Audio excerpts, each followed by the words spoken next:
اور جب تک ان کو نہیں گرائیں گے، ان کو ڈھائیں گے نہیں، زمین کے ساتھ برابر نہیں کریں گے، تب تک شریعت نافذ نہیں ہو سکتی اور تب تک مسلمانوں کی اصلاح نہیں ہوگی۔ اور ایسے لوگ مجددین کہلاتے ہیں کہ اموی دور حکومت کے اندر اس کی بنیاد رکھی گئی۔ حکومتوں کے ساتھ علماء بھی بدلتے رہتے ہیں، یہ عام رویہ ہے انسانی مزاج کا۔ قبر کو سجدہ ہو، کسی پتھر کو سجدہ ہو، یا کسی انسان کو کیا جائے، کسی جانور کو کیا جائے، سجدہ کرنا حرام ہے۔ الحمدللہ رب العالمین والصلاة والسلام علی سید الانبیاء والمرسلین وآلہ الطیبین الطاہرین ورضی اللہ عن الصحابۃ من المہاجرین والانصار والذین اتبعوہم بإحسان۔ السلام علیکم ورحمۃ اللہ وبرکاتہ۔ جب سلطنت عثمانیہ کا خاتمہ کر کے نجد و حجاز پر وہابیوں نے اپنی حکومت قائم کی تو انہوں نے، آپ کو معلوم ہے سب سے پہلا کام کیا کیا؟ انہوں نے یہ نہیں کیا کہ وہاں پر انسانوں کو ان کی حقوق کی آزادی دیں، بلکہ وہاں پر رہنے والے لوگوں پر زبردستی اپنے عقائد کو مسلط کیا گیا۔ زبردستی اپنے فرقے، اپنے گروہ کے لوگوں کے، اپنے گروہ کے عقائد کو عامت الناس پر ڈنڈے کے زور پر اور تلوار کی نوک پر مسلط کیا گیا۔ اور پہلا کام یہ کیا کہ وہاں پر جنت البقیع کے اندر موجود صحابہ کرام رضوان اللہ علیہم، اہل البیت علیہم السلام کی جو اضرحہ مقدسہ ہیں، ان کی جو قبریں ہیں، ان کو مسمار کیا گیا، بلڈوز کیا گیا۔ اب سوال یہ ہے کہ آخر یہ کیا وجہ ہے کہ اسلام کے نام لینے والے جب پوری جدوجہد یہ کرتے ہیں کہ ہم اس علاقے کے اندر شریعت نافذ کریں گے، ہم شریعہ لاء یہاں پر لے کر آئیں گے، ہم قانون اسلامی اس جگہ پر لا کر حدود کا نظام نافذ کریں گے اور خلافت لائیں گے، خلافت راشدہ، اور اس طرح کے خوبصورت نعروں کے ساتھ تحریکات اٹھتی ہیں، یہ تحریکات بپا کی جاتی ہیں، نوجوان اس میں شامل ہوتے ہیں، لیکن جب ان کو غلبہ حاصل ہوتا ہے تو وہ پھر انسانی حقوق وہاں پر نہیں دیتے، بلکہ وہاں پر سب سے پہلا جو کام کرتے ہیں وہ مخالف فرقے کے عقائد کو سائڈ پہ کرنے کی کوشش کرتے ہیں، اور دوسرا کام یہ کرتے ہیں کہ قبروں کو گراتے ہیں، قبروں کو مسمار کرتے ہیں۔ یہ شرک کے اڈے ہیں، یہ بدعت کے اڈے ہیں۔ اور وہ آیات جو قرآن مجید کے اندر مشرکین کے بارے میں نازل ہوئی ہیں، مشرکوں کی پہچان کروائی گئی ہے کہ یہ مشرک کون ہیں، ان مشرکوں کی سوسائٹی کیسے ہوتی ہے، اور ان کے جو بت وہ اپنے ہاتھوں سے تراشتے ہیں، ان بتوں کی مذمت میں جو آیات نازل ہوئی ہوتی ہیں انہیں وہ قبروں پر چسپاں کرتے ہیں، انبیاء کرام علیہم السلام کی قبروں پر، صحابہ کی، اہل البیت کی، مزارات کے اوپر۔ اور جب انہیں اقتدار ملتا ہے تو وہ کہتے ہیں کہ یہ تو ایسے ہیں جیسے مندر ہوتے ہیں، جیسے بتوں کی جگہ ہیں، اور ان کو گرانا اسی طرح ضروری ہے جیسے بتوں کو گرایا جاتا ہے۔ اور جب تک ان کو نہیں گرائیں گے، ان کو ڈھائیں گے نہیں، زمین کے ساتھ برابر نہیں کریں گے، تب تک شریعت نافذ نہیں ہو سکتی اور تب تک مسلمانوں کی اصلاح نہیں ہوگی۔ اور ایسے لوگ مجددین کہلاتے ہیں، مجدد اس امت کے، محمد بن عبد الوہاب النجدی اور دیگر، ابن تیمیہ۔ اب سوال یہ ہے میرے دوستوں کہ آخر ان کو یہ فکر کہاں سے ملی ہے، کہاں سے ان کو یہ سوچ ملی ہے کہ جس میں ان کا قبروں کے ساتھ یہ رویہ، اور یہ آج نہیں ہے، یہ صرف آج کے اس دور میں نہیں میرے بھائیوں، قدیم زمانے کے اندر بھی اور پوری تاریخ کے اندر آپ اس کا ایک تسلسل دیکھیں گے کہ اموی دور حکومت کے اندر اس کی بنیاد رکھی گئی۔ رسول اللہ صلی اللہ علیہ وآلہ وسلم کی قبر انور کے ساتھ لوگوں کا تعلق نہ رہے، انبیاء ان کے جو تبرکات ہیں وہ کوئی چیز نہیں ہے، اور انبیاء کی ذات کے حوالے سے ایسے شکوک و شبہات لوگوں کے دماغ میں ڈالے جائیں کہ جو اسلامی ورثہ ہے نا اس کے ساتھ تعلق انسان کا ختم ہو جائے۔ ایک میں مثال آپ کو دیتا چلوں، مستدرک کی صحیح روایت ہے، بخاری مسلم کی شرط کے اوپر ہے، حضرت ابو ایوب انصاری رضی اللہ عنہ میزبان رسول ہیں، جلیل القدر صحابی ہیں، وہ ایک مرتبہ رسول اللہ کی قبر انور پر سر رکھ کے بیٹھے ہوئے تھے، تو مروان گورنر ہے اس وقت مدینہ کا، وہ آیا اور اس نے دیکھا کہ گدی سے پکڑا یہاں پر ابو ایوب انصاری کو، گدی سے پکڑ کر ایسے اوپر اٹھایا اور کہا کہ تم یہ کیا کر رہے ہو، کیا کام کر رہے ہو تم یہاں پر قبر کے ساتھ؟ تو ابو ایوب انصاری رضی اللہ عنہ نے مروان کی جانب دیکھا اور کہا کہ میں کسی پتھر کے پاس نہیں آیا ہوں، میں اپنے نبی کے پاس آیا ہوں، میں اپنے حضور کے پاس آیا ہوں، تم کیا سمجھتے ہو کہ یہ پتھر ہے؟ اس موقع پر ابو ایوب انصاری رضی اللہ عنہ نے مروان کو یہ جواب دیا، اور اس جواب سے ہمیں، اس پورے واقعے سے یہ بات ہمیں معلوم ہوتی ہے کہ امویوں کے اندر ایک وحشت ہے، اس پورے دور میں نظر آتی ہے قبروں کے ساتھ۔ اور شبلی نعمانی نے الکلام اور علم الکلام کے اندر ایک جملہ لکھا ہے، بڑا بہترین جملہ، وہ کہتے ہیں کہ بنو امیہ کے زمانے میں جو عقائد وضع کیے گئے نا، پورے فرقے بنو امیہ کے زمانے میں ایجاد کیے گئے ہیں۔ ایک نظریہ اس دور میں وضع کیا گیا اور وہ یہ ہے کہ انسان بالکل مجبور محض ہے، جبریہ کا نظریہ۔ جبریہ ایک فرقہ ہے، مسلم ہسٹری کے اندر آپ پڑھیں گے، ان کا ماننا یہ ہے کہ انسان وہ کچھ اختیار نہیں رکھتا ہے، انسان بالکل مجبور ہے،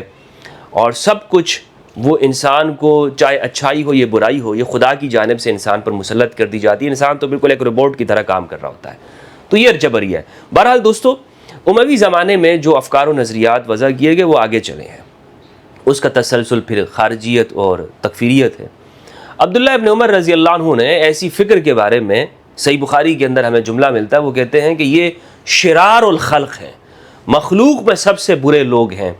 کون سے لوگ؟ یہ خوارج کے، کہ جو قرآن مجید کی ان آیات کو جو مشرکوں کے بارے میں اتری ہوئی ہے، جو ان بتوں کے بارے میں اتری ہوئی ہوتی ہے، انہیں یہ مسلمانوں کے اوپر چسپاں کرتے ہیں اور فٹ کرتے ہیں۔ یہ اللہ کی سب سے یہ بری مخلوق ہے اس کائنات کے اندر، یہ ابن عمر رضی اللہ عنہ کہتے ہیں۔ کیوں انہوں نے کہا؟ اس لیے کہ آپ دیکھیں یہ وہابی فکر، انہوں نے جو توحید کی جو فکر ہے نا ان کے پاس، جو جسے یہ توحید خالص کہتے ہیں، وہ در حقیقت وہ افکار ہیں جو اموی زمانے کے اندر بنو امیہ کے دور میں حکمرانوں سے ان کو ملے ہیں۔ توحید کا غلط تصور، توحید کا وہ تصور کہ جو خشک تصور ہے، جس میں انبیاء کی تعظیم نہیں ہے، یعنی یہ کہتے ہیں کہ انبیاء کی کوئی حیثیت نہیں ہوتی، الیاذ باللہ، انبیاء مر کر مٹی میں مل گئے ہیں، ان کی کوئی حیثیت نہیں ہے، یہ کوئی نفع نہیں دے سکتے ہیں۔ حالانکہ قرآن مجید کیا کہتے ہیں؟ وَكَانَ عِندَ اللَّهِ وَجِيهًا، حضرت عیسیٰ علیہ السلام کے بارے میں آیا ہے کہ وَجِيهًا فِي الدُّنْيَا وَالْآخِرَةِ، وہ دنیا اور آخرت میں وجی ہیں، عزت والے ہیں۔ رسول اللہ صلی اللہ علیہ وآلہ وسلم کے بارے میں وَلَسَوْفَ يُعْطِيكَ رَبُّكَ فَتَرْضَىٰ، آپ راضی ہو جائیں گے، لَعَلَّكَ تَرْضَىٰ، آپ راضی ہو جائیں۔ اللہ پیغمبروں کو راضی کرتا ہے، ان کی رضا چاہتا ہے۔ وَلَلْآخِرَةُ خَيْرٌ لَكَ مِنَ الْأُولَىٰ، مدحت ہوتی ہے انبیاء کرام کی، وَمَا أَرْسَلْنَاكَ إِلَّا رَحْمَةً لِلْعَالَمِينَ، آپ سارے جہانوں کے لیے رحمت ہیں۔ تو بہرحال دوستو، ایک فکر تو یہ ہے کہ جس میں انبیاء کی تعظیم ہے، اور ایک فکر وہ ہے کہ جس میں کہتے ہیں کہ قبروں کو بلڈوز کرو، مسمار کرو۔ اس حوالے سے ایک روایت بھی پیش کی جاتی ہے، اس روایت کا میں آپ کے سامنے وہ روایت پیش کرنا چاہوں گا کہ امام علی علیہ السلام سے، صحیح مسلم کے اندر ہے 2243، یہ میرے سامنے صحیح مسلم ہے اور حدیث نمبر ہے 2243۔ یہ حبیب بن ثابت سے روایت ہے، وہ ابو وائل سے نقل کرتے ہیں، وہ ابو الحیاج الاسدی سے، وہ کہتے ہیں کہ ہمیں امام علی علیہ السلام نے فرمایا کہ کیا میں تمہیں اس طرح نہ بھیجوں مہم کے اوپر جیسے مجھے رسول اللہ صلی اللہ علیہ وآلہ وسلم نے روانہ کیا، کہ تم کسی بت کو نہ دیکھو مگر یہ کہ اسے مٹا دو، اور تم کسی قبر کو نہ دیکھو مگر یہ کہ اس کو زمین کے ساتھ برابر کر دو، ولا قبرا مشرفا الا سویتہ، مگر یہ کہ اس کو برابر کر دیں۔ اب یہ روایت صحیح مسلم کی ہے۔ اس کا جواب دیتے ہوئے میں آپ کو یہ بیان کرنا چاہوں گا، سب سے پہلے تو قرآن مجید کے اندر اگر ہم دیکھیں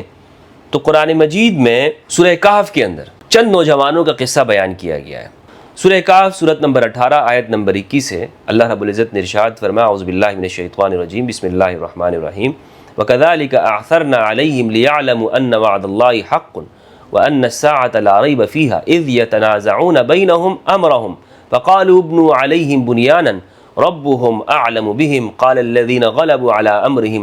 لَنَتَّخِذَنَّ عَلَيْهِمْ مَسْجِدًا۔ جب اصحاب کہف غار میں چھپ جاتے ہیں بادشاہ کے خوف سے،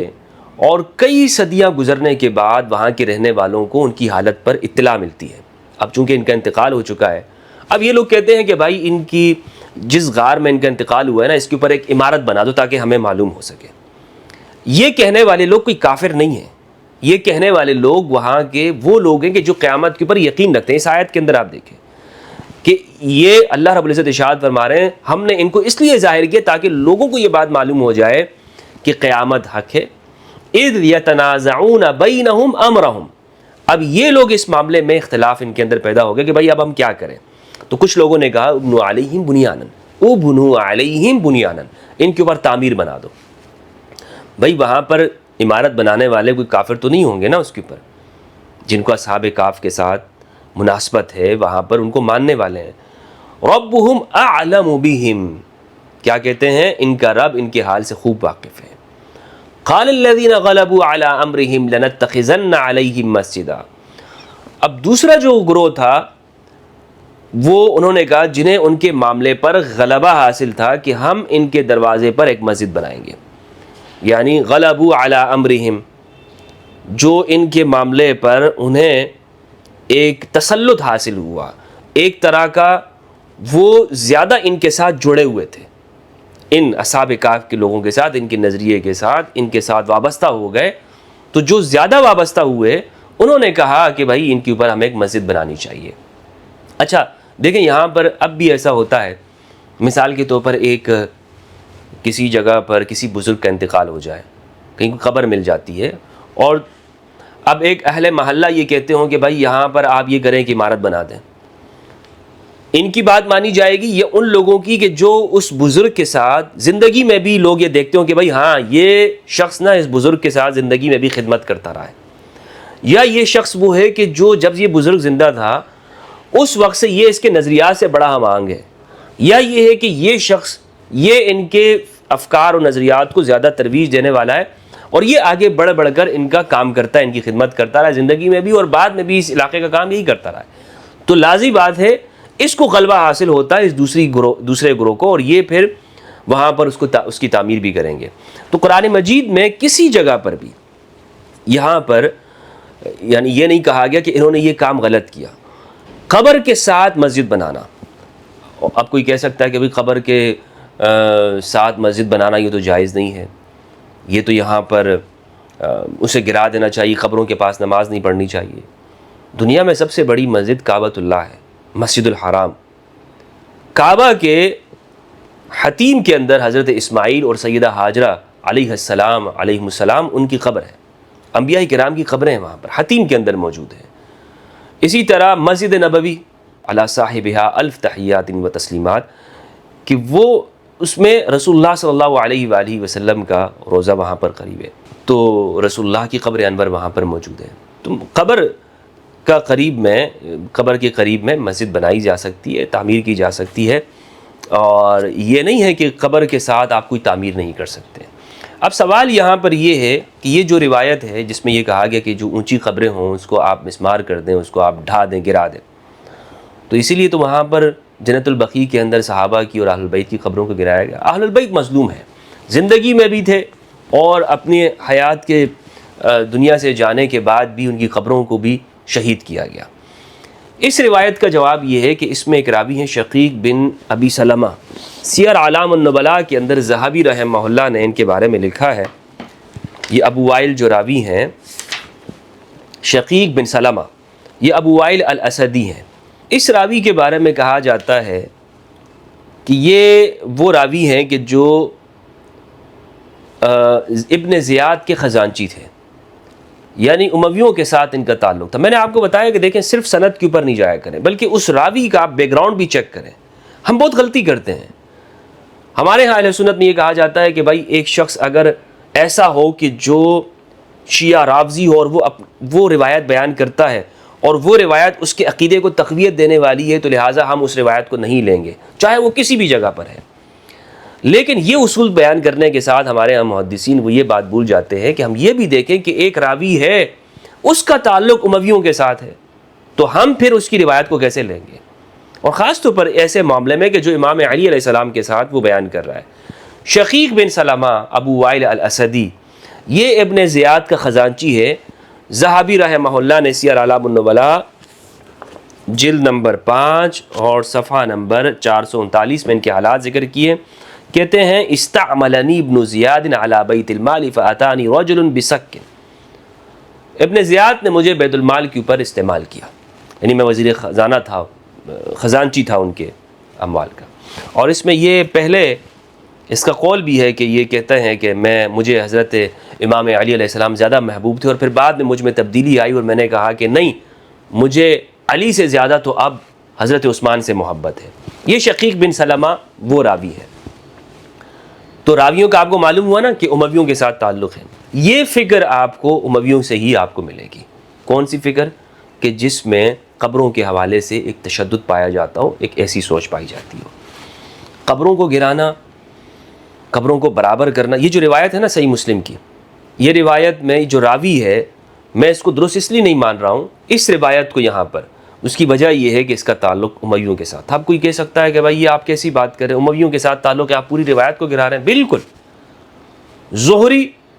آپ دیکھیں کہ یہ انسان کا کردار ہوتا ہے، یہ انسان، آپ سیاسی حالات کو دیکھ لیں، انسان کا کردار ایسا ہوتا ہے کہ ایسے موقع پر جب کسی کی مثال کے طور پر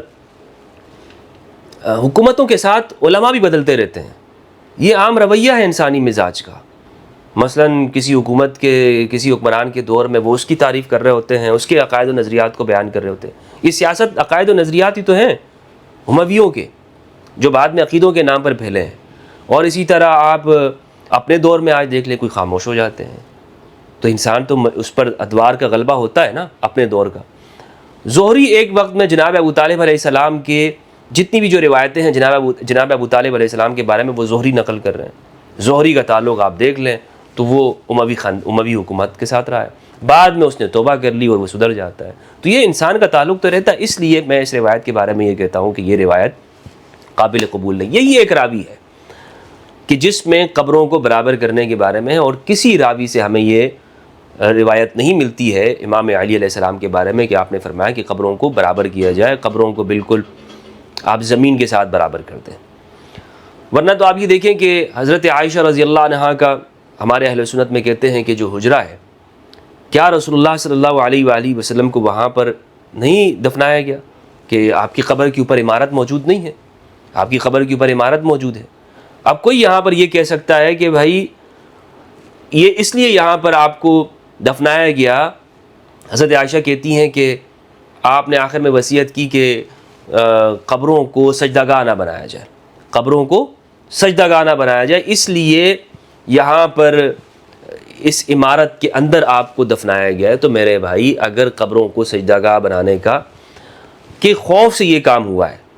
تو یہ معاملہ تو قبر سے باہر بھی ہو سکتا ہے، اس عمارت کے ساتھ بھی ہو سکتا ہے، اس عمارت کے باہر بھی ہو سکتا ہے۔ تو کیا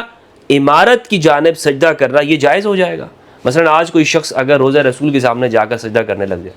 کیا یہ جائز ہو جائے گا؟ اس قبر کی جانب کرنے لگ جائے تو کیا یہ جائز ہو جائے گا؟ اس کا مطلب یہ ہے کہ یہاں پر جو علت بیان کی جاتی ہے یہ کوئی درست، یعنی کوئی ایسی علت نہیں ہے کوئی پختہ۔ حقیقت یہ ہے کہ قبر کو سجدہ ہو، کسی پتھر کو سجدہ ہو، یا کسی انسان کو کیا جائے، کسی جانور کو کیا جائے، سجدہ کرنا حرام ہے، یہ جائز نہیں بن جاتا۔ یعنی آپ قبر کے پاس عمارت لگا دیں اور پھر سجدہ کرنے کی اجازت ہو جائے، نہیں ہو سکتی۔ یا یہ ہے کہ مثال کے طور پر قبر کو بالکل برابر کر دیا جائے اور وہاں پر کوئی قبر کے آثار نشانات نہ ہوں، اور وہاں پر جا کر کوئی شخص اس شخص کی قبر کی جگہ پر وہ کہے کہ بھائی یہاں پر اس کی قبر تھی اور وہاں پر وہ سجدہ کرنے لگ جائے، تو کیا یہ جائز ہو جائے گا؟ مطلب مجھے تو اس کی علت سمجھ میں نہیں آ رہی کہ یہ جو قبروں کو ڈھانے کی جو علت ہے، یہ کسی کو بھی یہ عقل میں آنے والی بات نہیں ہے کہ آپ کہیں کہ بھائی یہ اونچی ہے، اس کو گرا دیا جائے، یہ زمین کے ساتھ برابر کر دیا جائے، آپ لہٰذا اس کو کوئی سجدہ نہیں کرے گا۔ کیسے سجدہ نہیں کرے گا؟ وہاں پر تو سجدہ کرنے میں اور آسانی ہو گئی کہ نیچے انسان جھک جائے گا، اور یہاں پر تو پھر اگر قبر اونچی ہے تو آپ کم از کم ہاتھ لگا سکتے ہیں، آپ اس کو چھو سکتے ہیں، اور سجدے کی حد تک تو وہاں پر نہیں جائیں گے۔ تو یہ جو علت بیان کی گئی ہے میرے نزدیک یہ کوئی زیادہ درست بات نہیں ہے۔ تو دوستو 8 شوال کو یوم انہدام جنت البقیع کے طور پر اس پہ گفتگو کی جاتی ہے، اس لیے میں نے یہ یاد دہانی کروائی کہ، اور ابھی امید یہ ہے کہ اگر سعودی حکومت وہاں پہ جہاں اتنی اصلاحات کر رہی ہیں، تو اگر اولیاء کرام کے مزارات کو وہ تعمیر کرنے لگ جائے، خاص طور پر اہل البیت کے، تو اس میں سمجھتا ہوں کہ میں محمد بن سلمان سے کہنا چاہوں گا کہ آپ کی قیادت کے اندر یہ انقلابی فیصلہ ہونا چاہیے کہ جس میں جنت البقیع کے اندر جو زیارات ہیں اہل البیت کے، ان کو عالی شان طور پر آپ تعمیر کریں۔ سعودی عرب میں دیگر تعمیرات ہو رہی ہیں وہاں پر، اور اچھی بات ہے، وہاں کا جو ورثہ ہے تاریخی ہسٹوریکل، وہ ورثہ محفوظ ہونا چاہیے۔ تو یہ بھی ہونا چاہیے کہ وہ اس کی تعمیر کریں تاکہ دنیا بھر کے اندر جو تحفظات ہیں اس حوالے سے وہ ختم ہونے چاہیے۔ اور ماشاءاللہ سے یہ دیکھنے میں آ رہا ہے کہ جو مذہبی طور پر جو وہابی افکار تھے اس شدت پسندی میں کافی حد تک کمی آ رہی ہے، تو اسی لیے مجھے ایک امید ہے کہ آنے والے وقت میں ان مزارات کو تعمیر کیا جائے۔ السلام علیکم ورحمۃ اللہ وبرکاتہ۔